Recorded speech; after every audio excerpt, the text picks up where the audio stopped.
Elon Octavian ह्यू, क्या नाम था इनका?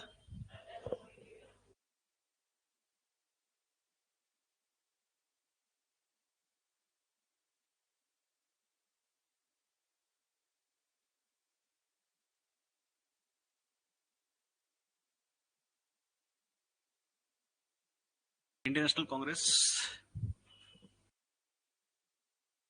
ठीक है।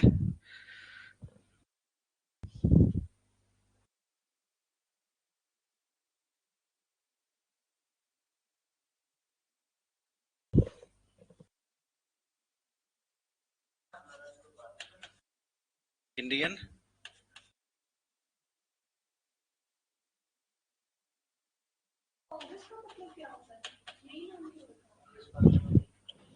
इंडियन नेशनल यूनियन, ये नाम सजेस्ट किया गया था, किसने किया था? ए ओ ह्यू। बट इंडियन नेशनल कांग्रेस जो था, ये नाम सजेस्ट किया था किसने? दादा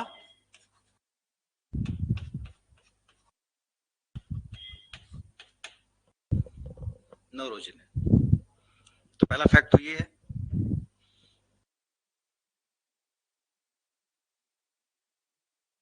कांग्रेस बेसिकली अमेरिका के पार्लियामेंट को कहते हैं। इंडियन नेशनल जो पार्लियामेंट की तरह से बनाई इन्होंने, इसका नाम इन्होंने पॉलिटिकल पार्टी का नाम कांग्रेस रखा था। तो यूएस कांग्रेस की तरह इन्होंने इसको रखा था। अरे यूएस जाने से ही यूएस का पता लगेगा थोड़ी जरूरी है। नई कंट्री थी, इंडिपेंडेंट कंट्री थी, जिन्होंने अंग्रेजों के साथ एक लड़ाई जंग लड़ करके जो है इंडिपेंडेंस को पाया था। तो मोटिवेशन तो सभी को था उससे। और अब तो अप्रोक्सीमेटली इसी पिछले 10 सालों में ही वो इंडिपेंडेंट हुआ था ना अपना अपना उन्होंने कॉन्स्टिट्यूशन किया था। तो मोटिवेशन तो था ही। जो एक इमेज थी ब्रिटिशर्स की इनविंसिबल की, कि अंग्रेजों को कोई हरा नहीं सकता, वो इनविंसिबिलिटी जो थी वो तो यहाँ पे खत्म हो गई ना, जब चाइना को जापान ने हराया, है ना। तो वो और भी ज्यादा मोटिवेट हुए। तो इन चीजों से, इन एग्जाम्पल्स के साथ जो देखेंगे कि आ, किस तरीके से जो है नेशनलिस्ट जो लीडर्स थे वो अपने आप को मोटिवेट करते थे, और उन्हें लगता था कि अगर वो कर सकते हैं तो हम क्यों नहीं कर सकते। ठीक है जी।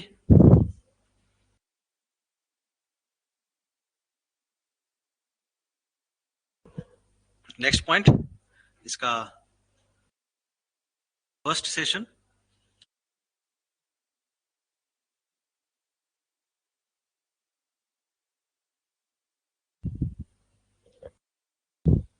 फर्स्ट सेशन कब हुआ था?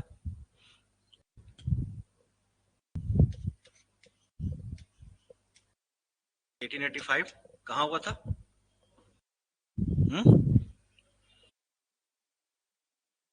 तेजपाल संस्कृत पाठशाला।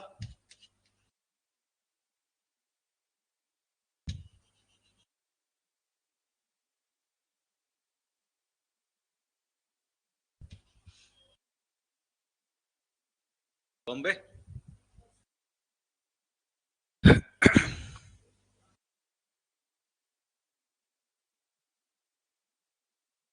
कितने डेलीगेट्स आए थे इसमें? Attended by 72 delegates.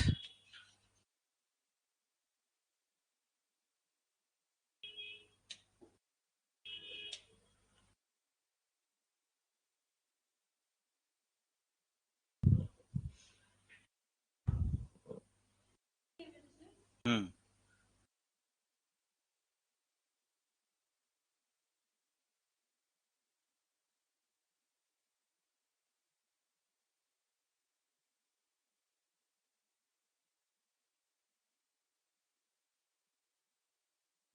क्यों नहीं सर्च कर रहा?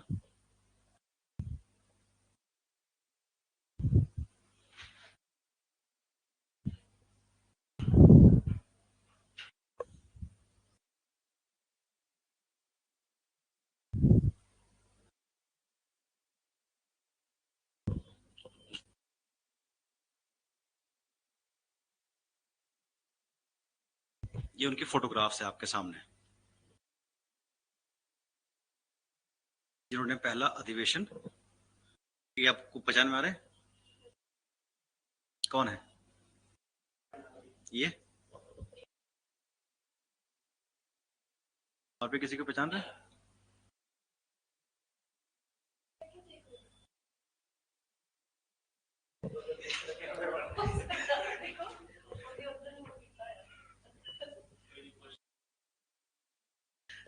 उस टाइम पे मतलब सेज चीज नहीं कहते थे ना, बस फोटो खींचते थे। लाइट से चमकती थी ऐसे करके, साइड में लगा होता लाइट सा, वो अंदर से घुस के ऐसे करके खींचता था।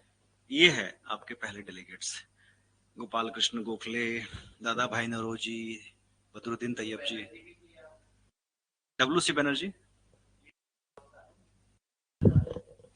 सुरेंद्र नाथ, सुंदर नाथ, सुरेंद्र जी, बिल्कुल बिल्कुल वो भी थे। ठीक है, with W C Banerjee as its president.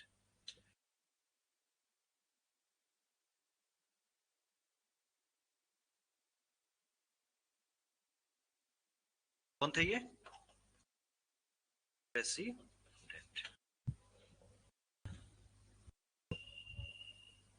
ठीक है, इंडियन नेशनल यूनियन कहा था उन्होंने, एओ ह्यूम ने सजेस्ट किया था, लेकिन दादा भाई नौरोजी ने कहा कि ये इंडियन नेशनल कांग्रेस ही रहना चाहिए। 1885 में हुआ था इसका पहला अधिवेशन, तेजपाल संस्कृत पाठशाला बॉम्बे।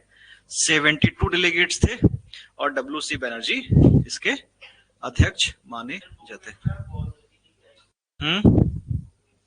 क्या?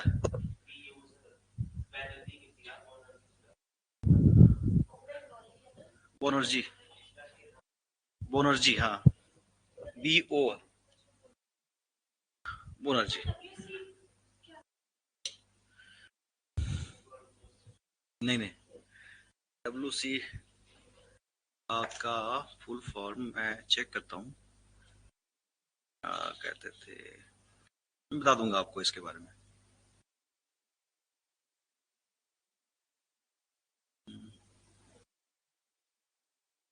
मेरे को भी याद नहीं आ रहा अभी। चलिए खैर, आगे बढ़ते हैं, इसके रीजंस के ऊपर आते हैं कि क्यों कांग्रेस को फॉर्म किया गया।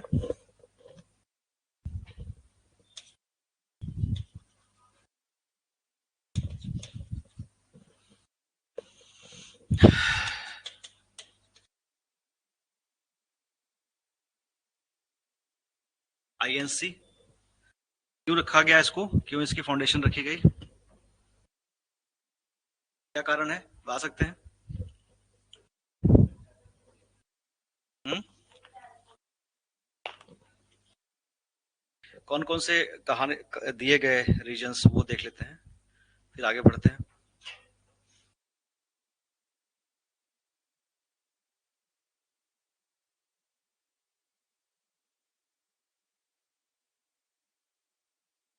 उमेश चंद्र बनर्जी, उमेश चंद्र बनर्जी।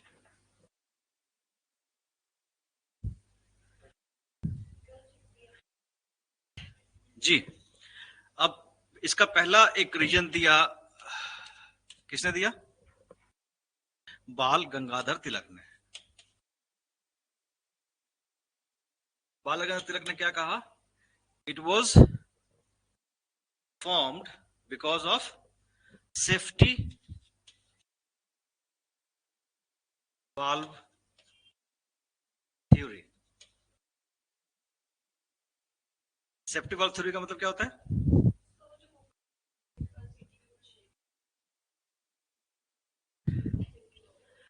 कुकर की सीटी बोल दीजिए।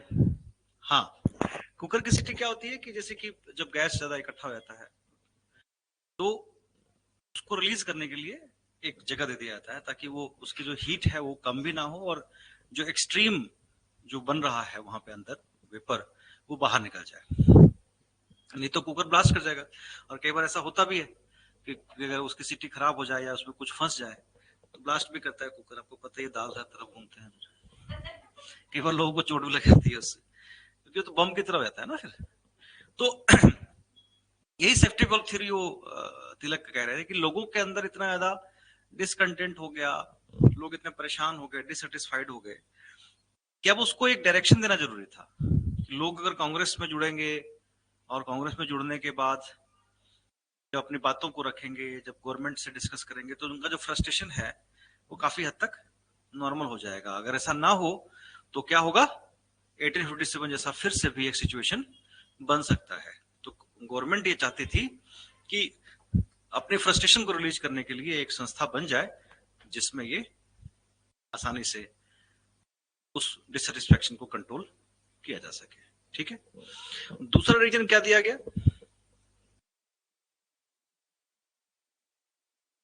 ठीक है,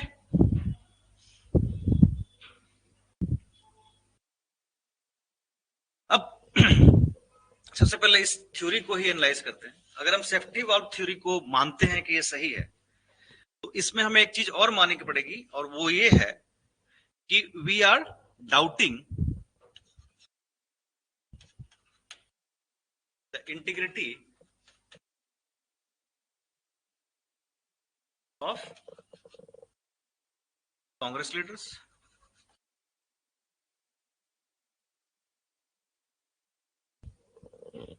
दोनों तरफ से देखिएगा कि सेफ्टी वाल्व थ्योरी को अगर हम मानते हैं कि ये सही है, तो हम इनकी इंटीग्रिटी को डाउट कर रहे हैं कि इनके अंदर इतनी इंटेलिजेंस नहीं थी कि वो गवर्नमेंट की इस षड्यंत्र को समझ नहीं पाए, या अगर इनको पता था और उसके बाद भी इन्होंने गवर्नमेंट की हेल्प की, यानी एओ ह्यूम की हेल्प की, फिर तुम सीधे सीधे इनके इंटीग्रिटी को डाउट कर रहे हैं, और उन लोगों की इंटीग्रिटी को डाउट कर रहे हैं जिन्होंने अपना सब कुछ दे दिया। तो गलत हो जाएगा। इंटीग्रिटी इंटेलिजेंस हम कहते हैं कि कहते हैं ना इसको आत्मा, नहीं नहीं,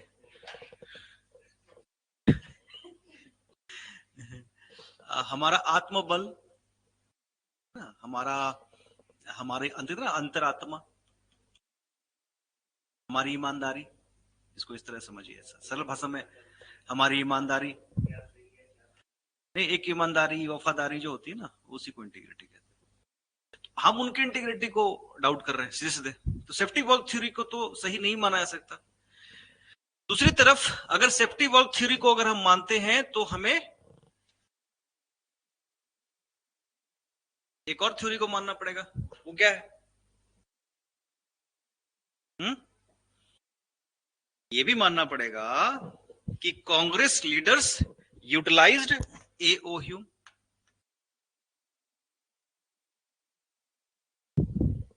एज ए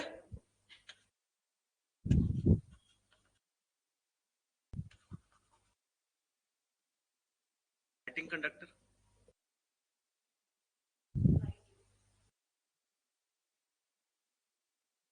शुरुआत जब करते हैं, इग्निशन स्टार्ट करते हैं, तो करता है ना, इग्निशन करने के लिए एओ ह्यूम का इस्तेमाल किया। क्यों? To safeguard themselves from suspicion of government. लेकिन एओ ह्यूम का प्रेजेंस जो था वो गवर्नमेंट के सस्पिशन को खराब करेगा। तो यहाँ पे दोनों तरफ से हम देखें तो कहीं ना कहीं उनकी इंटीग्रिटी, उनकी जो ईमानदारी वफादारी थी, उस सब पे हम डाउट कर रहे हैं, और यहाँ पे सिर्फ षड्यंत्र को ही सही मान रहे हैं। तो ना तो यहाँ पे वो ह्यूम का इस्तेमाल किया गया, ना ही यहाँ पे कांग्रेस जो है एक सेफ्टी वॉल्व को लेकर चल रही है। लेकिन हाँ, कांग्रेस ने इस बात को जरूर कहा कि हम अपनी बातों में सोशल और रिलीजियस बातों को इंक्लूड नहीं करेंगे, क्योंकि सामाजिक और धार्मिक चीजों को लेके आने के बाद आपका जो पॉलिटिकल जो टारगेट्स है वो कमजोर पड़ जाते हैं, और आप इस तरफ ही हो जाते हैं। क्योंकि ये टॉपिक्स अपने आप में इतने हैवी होते हैं कि आपने एक बार स्टार्ट कर दिया तो there is no back gear in this, आपको फिर आगे बढ़ते रहना पड़ेगा। तो यहाँ पे दोनों ही थ्योरी जो है वो सही नहीं मानी जा सकती। हालांकि ये बहुत कॉन्स्पिरेसीज में एक्चुअली हुआ ये था कि एओ ह्यूम जो थे, उनके जो लेटर्स थे, जो गवर्नमेंट ऑफिशियल्स के साथ उनकी कम्युनिकेशंस वगैरह हुई थी, उसको लेकर के कहीं ना कहीं एक डाउट क्रिएट होता था कि वो कई बार ऐसा कहते हैं कि इस तरीके से हम इंडियंस के जो एक्सट्रीम नेशनलिज्म है उसको थोड़ा सा कंट्रोल कर सकते हैं। तो काफी हद तक आप देखेंगे कि इसमें कुछ एक कम्युनिकेशन जरूर है, लेकिन उस कम्युनिकेशन के बेसिस पे पूरे के पूरे सिस्टम को ही चैलेंज करना या उसके ऊपर डाउट क्रिएट करना ये सही नहीं होगा। अब रीजन्स के ऊपर जाते हैं। नेक्स्ट,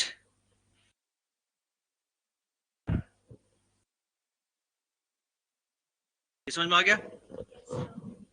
आगे बढ़ते हैं। इनिशियल एम, हाँ बहुत है, यही एक रीजन था। इनिशियल एम में ही हमारा रीजन भी कवर हो जाएगा काफी हद तक। लिखिए आगे, इनिशियल एम क्या था?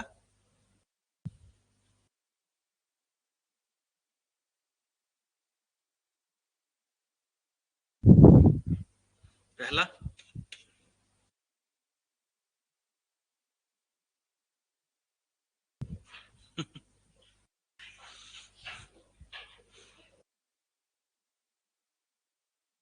Install feeling of national unity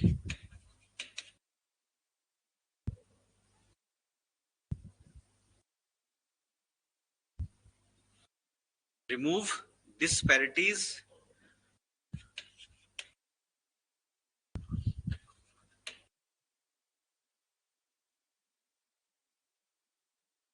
in the name of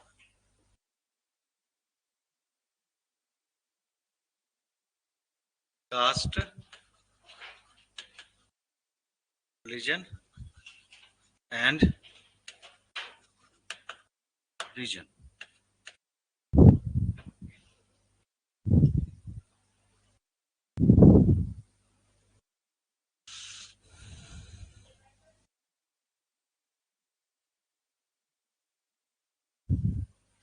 Next, give a common platform. आप अगर एम को देखेंगे तो रीजन्स भी आपको काफी हद तक समझ में इससे भी आ जाएगा। Give a common platform to all the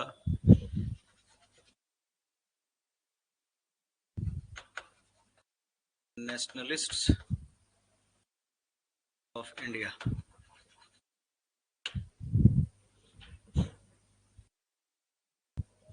जहां पे भी हैं उन सबको इकट्ठा करना, एक ही सिरे में पिरोना, यूनाइट करना।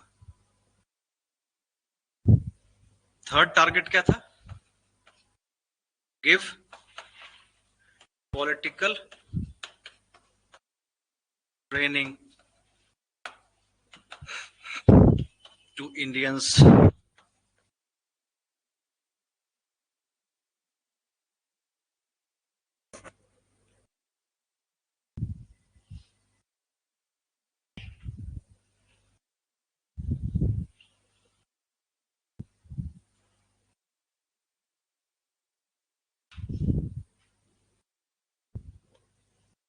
ठीक है।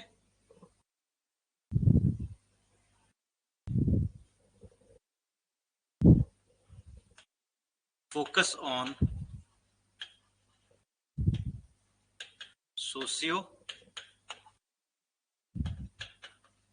Political issues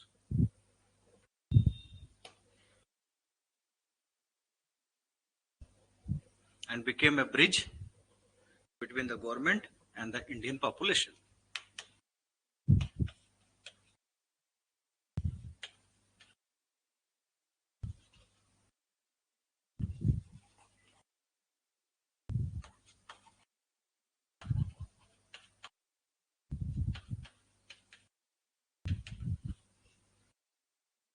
On their issues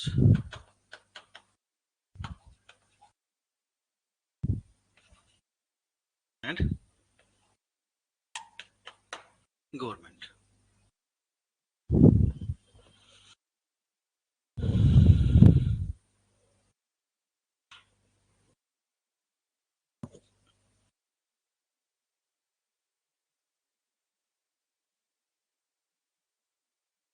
जो पॉलिटिकल इश्यूज जो समाज को प्रभावित करे, लेकिन रिलीजन को इसमें इंक्लूड नहीं किया गया था जी। तो ये समझ में आ गया कांग्रेस की स्थापना और कांग्रेस के इनिशियल एम।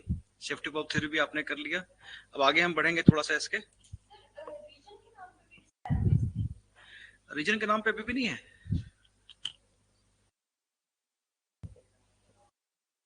नहीं, वो तो चलो ठीक है। अभी आपने पीछे सुना होगा न्यूज में कि कई सारे स्टेट्स हैं जिसमें आप हिंदी या अंग्रेजी बोलते हैं तो वहां पे लोग उसको प्रोटेस्ट करते हैं। आपने देखा होगा कई जगहों पे कि साइन बोर्ड को भी तोड़ दिया गया कि वो इंग्लिश में लिखा हुआ है या हिंदी में लिखा हुआ है जी। कई जगहों पे होता है ऐसा। पंजाब में भी आप देखेंगे कि पंजाबी पंजाबी ऊपर लिखो, हिंदी लिख लीजिए, होता ही रीजन के नाम पर। आप कहीं भी जाइएगा तो ऐसा होता है। हर स्टेट के लोगों को लगता है कि हमें ज्यादा इंपॉर्टेंस मिलनी चाहिए, रिजर्वेशन जो स्टेट के लोगों की है उनको मिलना चाहिए, इसकी भी बात होती है। रिजर्वेशन का बेनिफिट जो है आपको स्टेट के अंदर, अगर आप स्टेट के इनहेबिटेंट हैं, वहां के रहते हैं, आपका डोमिसाइल है, तभी मिलता है। बाहर के लोगों को कहाँ मिलता है। बहुत सारी चीजें हैं, रीजनल डिफरेंसेस तो बहुत है। अब पंजाब हरियाणा के भी देख लिए, पानी को लेकर कितनी परेशानी, आज से थोड़ी ना, शुरू से चला रहा है। और सिर्फ पंजाब हरियाणा के बीच नहीं है, एक बहुत बड़ा प्रोजेक्ट आया था इंडिया में, वाजपेयी साहब लेके आए थे, जितने भी connection of all the big reverse, जितने भी बीच के जो टेरिटरी जो सूखाग्रस्त है वो सब ठीक हो जाए, लेकिन वो नहीं हो पाए रीजनल डिफरेंसेस की वजह से। ये तो बहुत बड़ा चैलेंज है रीजनल डिफरेंसेस। आप कैसे बोलते हैं बिहार के, यूपी के लोगों को जो आपके यहाँ काम करने आते हैं, ओरिजिनल डिफरेंस नहीं बोलते हैं ना, अलग ही टर्म यूज करते हैं उन लोगों के लिए।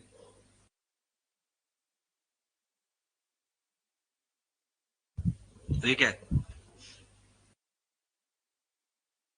नहीं, काम करने तो वो भी आ रहे हैं, काम करने आप भी बाहर जाते हो, विदेश नहीं आते, वहां कौन सा डीसी की पोस्ट मिल जाती है, आप जाती है, ये सब करते हैं ना। तो फिर आप ठीक कर रहे हैं, बेचारे गलत कर रहे हैं कि अपने देश में कर रहे हैं। तो ये सब है, ये एक सच्चाई है, इससे आप इनकार नहीं कर सकते। ठीक है, आगे बढ़ते हैं, 2000 फैक्ट और हैं इससे रिलेटेड, लिख लेते हैं, उसके बाद आगे बढ़ते हैं।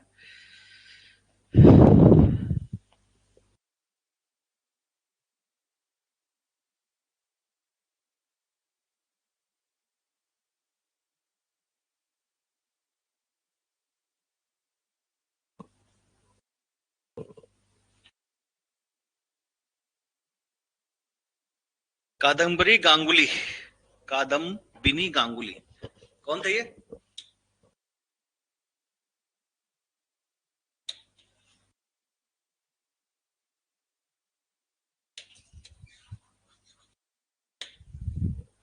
She was the first women graduate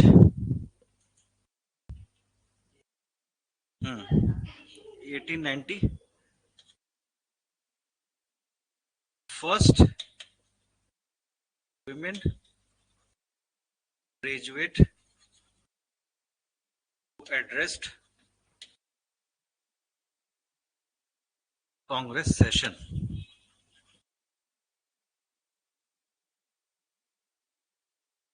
next नाम आता है George Yule.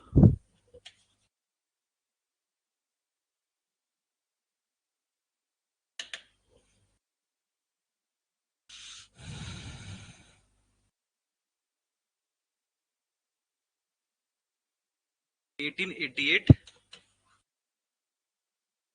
First European president.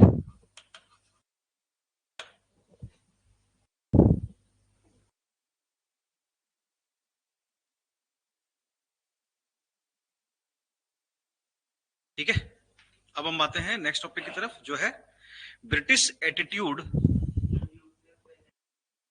European मतलब इंडियन नहीं था वो, यूरोपियन थे, कांग्रेस के प्रेसिडेंट। हाँ, गवर्नमेंट एटीट्यूड टुवर्ड्स कांग्रेस। क्या था गवर्नमेंट का एटीट्यूड?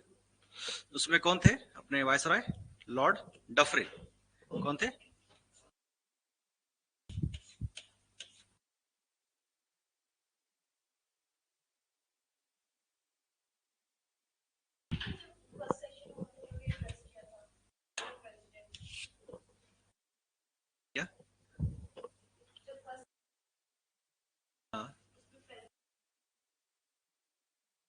ने तो उमेश चंद्र बनर्जी लिखा था।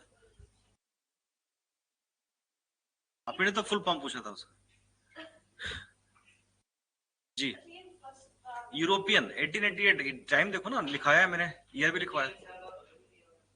हर साल बदलता है ना, हर साल अलग रीजन का ही प्रेसिडेंट बनता है, अलग अलग रीजन के, ताकि लोगों को अवेयरनेस ज्यादा फैले ना। हर साल के प्रेसिडेंट बदलते हैं। तो डफरिन ने क्या कहा था इसको?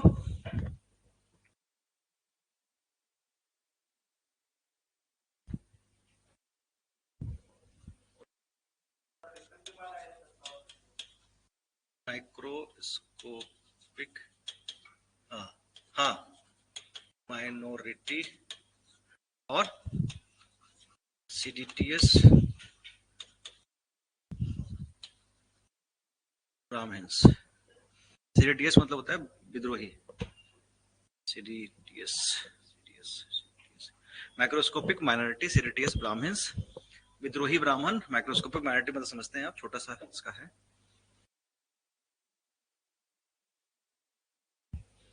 He also encouraged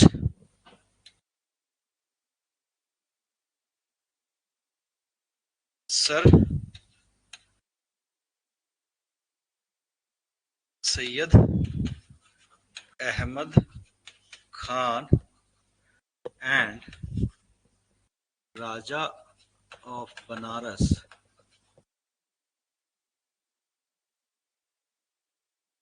to organize a party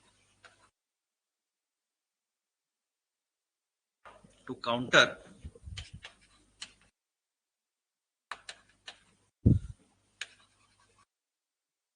Congress. उसका नाम था यूनाइटेड इंडिया पेट्रियोटिक एसोसिएशन।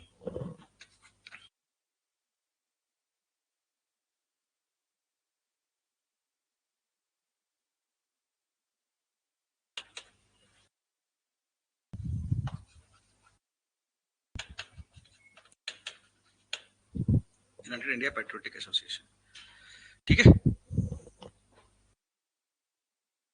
इसके बाद आते हैं लॉर्ड कर्जन।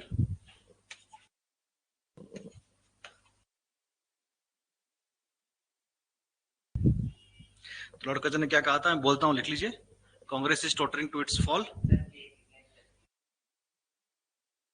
हाँ, कौन सी? United India Patriotic Association. Lord Dufferin ने एक और चीज कही थी कि पॉलिटिकल इश्यूज के ऊपर नहीं, you should concentrate on, Congress should concentrate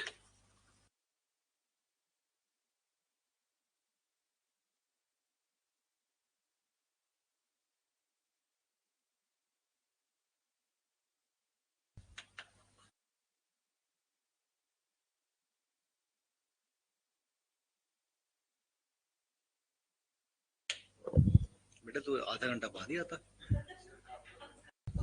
कोई भी काम हो पहले ही काम किया करो।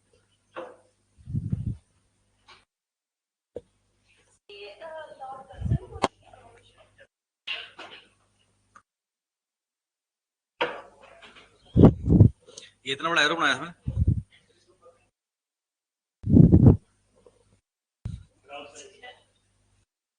चिप्स आ गया है। लॉर्ड कर्जन ने क्या कहा? Congress is tottering to its fall, Congress is tottering to its fall. लिख दूं? Congress is tottering to its fall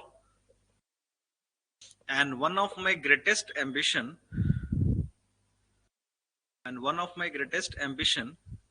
while in India,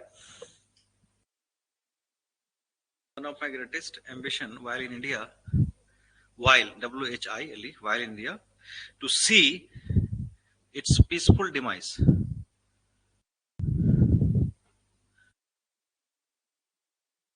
या to assist it in a peaceful demise, ये कर्जन साहब ने कहा था।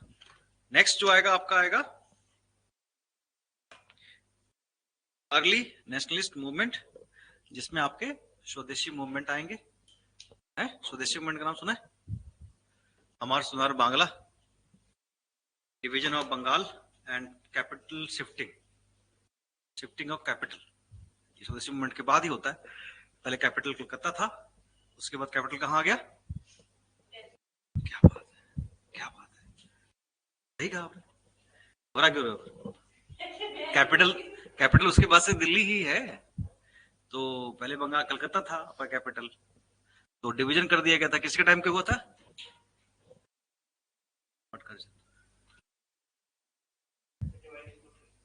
बंगाल को मुस्लिम पार्ट, हिंदू पार्ट, जो बाद में पाकिस्तान को दे दिया गया था, जो बाद में पाकिस्तान से अलग होकर बांग्लादेश बना।